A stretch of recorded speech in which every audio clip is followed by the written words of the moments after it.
What's up, it's Marco, Sage of Soccer, and today I'll be talking about the new USMNT national team roster, and man, I gotta say, it's not really exciting. I don't think there's any huge snubs on the team, aside from Jedi Robinson and Tim Weah, who are both injured, but it's just kind of, I don't know, like, as basic as you could expect. Like, there's no real exciting players that we haven't seen before, which is understandable, but no real good players who were on the bubble made the squad, and I don't know, it just feels kind of mediocre, the team. I mean, going through the squad, had goalkeeper, Matt Turner, Ethan Horvath, Sean Johnson. Good to see Ethan Horvath back in the team. I'm really hoping he can compete for that backup role, maybe even the starting role. Matt Turner, I think that he's probably our starter right now. He has to have better performances like he did for Arsenal recently, but good to have him in the squad. And Sean Johnson, I don't really see it with him. I mean, Zach Steffen's currently injured. If we want to bring Slonina to the Revelations Cup, I understand it.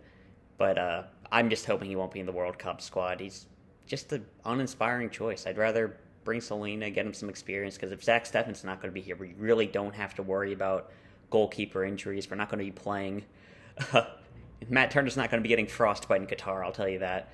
And, I think it'll be okay if we bring him there, but just average goalkeepers. Center backs where it's really disappointing. Chris Richards, really good to see him. I was honestly a little bit worried because he has been playing for Crystal Palace, but he's just our best center back, our most complete center back by far, and that's including John Brooks, who is, of course, is snubbed. We have Walker Zimmerman and Aaron Long. Zimmerman, he's going to be there. I'm hoping Cameron Carter-Vickers, who's the other guy, can push for the starting spot, because I'm not too confident of Walker Zimmerman against non-CONCACAF opposition, and I really wasn't too confident against Walker Zimmerman in CONCACAF competition, but is what it is. Aaron Long, he does not deserve to be here, straight up. He hasn't impressed to the extent that you need to in the MLS to earn a call-up, and I think his athleticism's gone, and I think the athleticism was the only thing he had. His defensive positioning is terrible. Every center back here is better in the air than him. Terrible on the ball. Just the type of player that we want to get out of the squad as soon as possible. We could have had John Brooks. We could have had... I really wouldn't have liked Tim Ream, but I would have understood it. James Sands has been doing very well. I would have liked to see him. Just a ton of much better options. Then we have fullback, which I think is about what we could expect. I mean, it's a little disappointing that we still don't have any answers, and we're still going to be using this window to decide everything. I figured we'd bring 5 if Jedi was unavailable. Sergiño Dest, has to start, play him at right back every game. I guess we might have to experiment with him at left back, because left back was the one position we have no backups in. Well, you could argue that we don't have a starter in a couple of positions as well, but it's very bad there. We have to see if Sam Vines is competent enough to play at this level.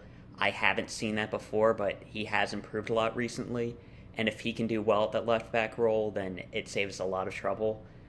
Reggie Cannon and DeAndre Yedlin are both here. I don't like either of them. I think they're far too a defensive option, especially for our system where we really need our fullbacks to attack. And they're not even that good defensively. They're kind of black holes in offense. I don't want to see either of them on the field. I'm okay if we bring Yedlin for experience alone, but Reggie Cannon, I don't want to see. He's more of a center back now than if anything. And if we want to go to a back three, I'd much rather have James Sands than Reggie Cannon in the squad. Good to see Joe Scally in the team. He didn't have a great window last time, but I think his stock actually went up because DeAndre Yedlin and Reggie Cannon were even worse. And I think he might be here as a left back, which is kind of disappointing because he's a much better right back, and he's much better than Yedlin and Cannon at right back. But it's good to have him in the squad no matter what. We'll have to see how he plays. Defensive midfield 6, Tyler Adams, Kellyn Acosta, pretty expected. I would have liked to see Johnny Cardoso given a chance. He's improved a lot since his last call-up, which, to be fair, in his last call-up, I think Kellyn Acosta outperformed him, but I think everybody knows that Acosta's ceiling isn't that high, so we'd much rather have somebody come in and take that spot, but if we want to stick with Acosta, I'm not mad at that. And he seems to be one of the few players who appears to be a leader to me on the field. Next, we got more attacking midfielders, the 8s. There's going to be a lot of overlap with wingers, but I'm going to go with the people listed as midfielders. Weston McKennie, really good to see him healthy again. I thought that he might be out for this window, so it's great to see him in here. Yunus Musah, again, really good player. Like, such a promising guy. He's another guy who's made a big improvement this summer. I'm really excited to see what he can do now. Luca de la Torre had to be in the squad. Just too good to leave off, even if it's going to be tough for him to get time because we're just so stacked at this position. You needed him in the team. Then we got Malik Tillman. Good to see him in the squad. Like, I would have liked him as our 8th guy, but he is our 8th guy by far, and I'm okay with having him in the team to get experience. So I really like all the 8s we brought, especially if you include Brenden Aaronson and Giovanni Reyna, who are both capable of playing there. Like, our problem isn't we have to actually field the best players. It's we can actually talk about what to do. Like, there's an actual conversation we can have between, do we want Brenden Aaronson or Yunus Musah starting? Do we want Tim Weah on the field, or do we want to get Gio Reyna? Like, there's a lot of, like, good conversations we can have, and it's fun in that, like, the center midfield wing position is the most fun position we can have because we can actually have good conversations. It's not just Dest, Jedi, it's our only option. Then wing itself, Pulisic, obviously he's in the squad. Have to see how well he plays due to him just not having a great time at Chelsea right now, though we have to see what Graham Potter does with him today.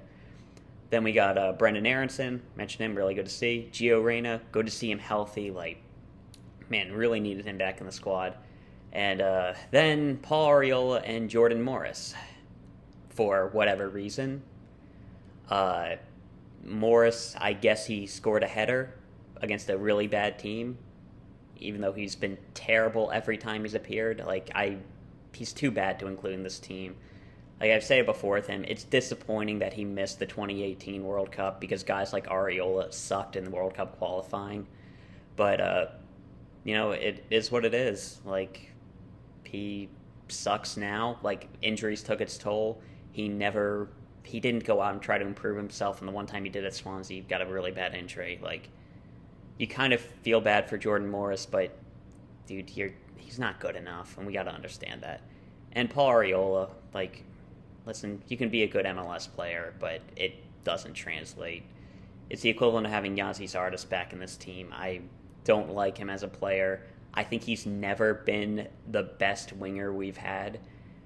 I don't think like, any game he's ever played for us, I don't think he's been the better winger on the field. Josh Sargent and Brenden Aaronson can do his work rate thing. We shouldn't be starting wingers for work rate anyway, and he's too poor technically to contribute to the attack. He's not athletic enough for me to want to bring him in off the bench, and he's just a terrible all-around player at this level, and it's bad that he's in the squad. Like, we didn't need another winger in this situation. I would rather have left him off the team. Lastly, we got our striker position, and another really weird one.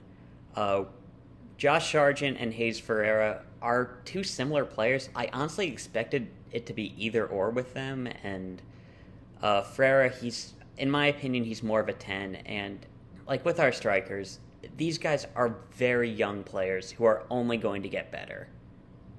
So when I'm talking about them, just keep in mind, so for Ricardo Pepi, we've got the Revelations Cup coming up. And I'm going to be talking about that team, and I'm going to be speaking glowingly about most of those players.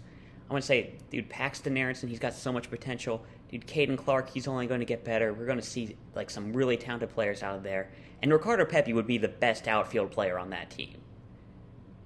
But this is international level. We're going to be playing at the biggest tournament in the entire world. And, dude, he hasn't scored a goal in a year. This isn't merit-based. I can understand just bringing some guys because of potential, like a Gabriel Sonina, in a position that we're confident in, but dude, Ferreira and Sargent probably aren't going to score.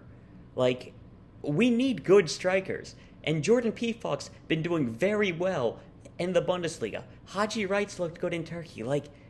We can't afford to bring a guy who's just potential. It'd be the same as calling in, just a youth player. Just saying, we got to get them experience.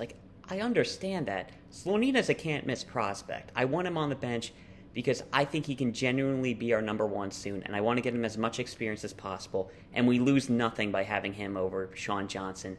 Honestly, it's probably a debate between who's better right now. Like, I think it's Sean Johnson, but you could make an argument that it's Slonina. But with Ricardo Pepi, like, I love his potential. He's going to be really good, and let's be honest, he's been the only striker who's looked good in this system. So I understand wanting him in the squad, but, like, at some point, you just have to say, okay, you're not in form, like, or maybe even that run was just you were in good form. This is who you are at the moment. Like, we can't afford to bring you in. Then we got Jesús Ferreira, and I don't know, I just don't really... Again, he's a young player. He's going to improve. In my opinion, he's being played out of position as a striker. I think he could be a very talented number 10 in the future. Though, if we are talking about number 10s on this team, Brenden, Aaronson, and Gio Reyna are both better, so I really wouldn't have him in the squad, but I just don't see him scoring a goal for us. Like, I see the potential for him, so it is what it is, but again, just don't think he's that talented at the moment. And Josh Sargent, he's a decent player. I, again, like Jesús Ferreira, good on the ball. He's probably better at pressing than Ferreira. He can drop him to the midfield. He's in decent form right now, and, well, we've seen how in-form Jesús Ferreira translated to the national team, and that it doesn't. And we can see how in-form Josh Sargent translates. Like, I'm okay with having him in the squad because I think he can score against championship-level defenders, and our biggest game is going to be against Wales, who, like, no disrespect to Ethan Ampadu, Nico Williams, Connor Robert, Joe Rodin, but, like, championship-level defenders. So, like, I don't think that's a very glowing praise of him, but I can see him being in the squad for that specifically. But PFOC is right there, and he's the best informed player we have. Like, it was just a question of, can he prove it at the highest level, and he did. And, by the way, Jesús Ferreira has had way worse misses than PFOC, and Haji Wright probably fits this system better than any striker we have. Like, he's technical on the ball. Like, he's not good in the air, but he's better than everybody we brought. But he can win headers. And, like, we like to think, oh, Berhalter ball, we've got this great system. Dude, we just lump it forward, like, a good amount of the time. And especially if we're going to have Walker Zimmerman and Aaron Long at the back, that's going to be happening a lot. So, I think Haji Wright should have been here, but no, apparently Berhalter's got a problem with Wright, and he's got a problem with PFOC, and he's got a problem with Brooks. Not a good... But, yeah. So, that's my opinions on the squad right now. Like, the talent is still there. If we put out the best team possible, like, we have Matt Turner, Chris Richards, Cameron Carter-Vickers. I think it's going to have to be Dest and Vines or Scally, but Jedi's missing. You can't do anything about that. Except maybe bring up Jonathan Gomez, but no. Same reason you wouldn't bring up Pepi. Tyler Adams, Weston McKennie, Yunus Musah, Brenden Aaronson, Gio Reyna, Pulisic. Like, any, like, combination of those who want to start, like, I'm fine with. It's probably between Yunus Musah and Brenden Aaronson between who you drop, and, like, that's a good conversation to have. That'd be really fun, though. Maybe you don't want... honestly, just for this window alone, I don't want to give Gio Reyna, like, over 60 minutes. I want him to come off the bench, because last time he was in this situation, we played him a full 90, and we hurt him for an entire year. So I don't want to do that again, and up top, Sargent and Ferreira, they can give their best shot, but I don't know. I think we are screwing up and hurting our chances to do well at the World Cup by sticking too strictly to a system that sucks. But, yeah, that's my opinions on the squad right now. There's still a lot to be positive about, but, man, this could have been a lot better. I guess I'll talk about. See ya.